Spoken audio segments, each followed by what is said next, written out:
त्रिनयन त्रिशूलपाणे विश्वेश्वर विश्वरूप विश्वम्भर पिनाकपाणे कैलासनाथ गंगाधर चन्द्रमौळे श्रीशैलक्षेत्रमूर्ते तव सुप्रभातम्।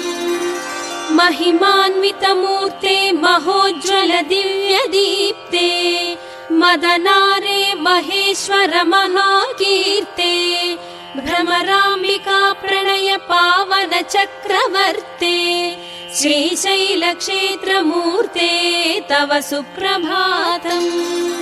हे नीलकण्ठ बिल्वार्चित पादयुगला करुणाकर कालकण्ठ सशङ्खपाणे शम्भो त्रिपुरवैरे त्रैनेत्रमूर्ते श्रीशैलक्षेत्रमूर्ते तव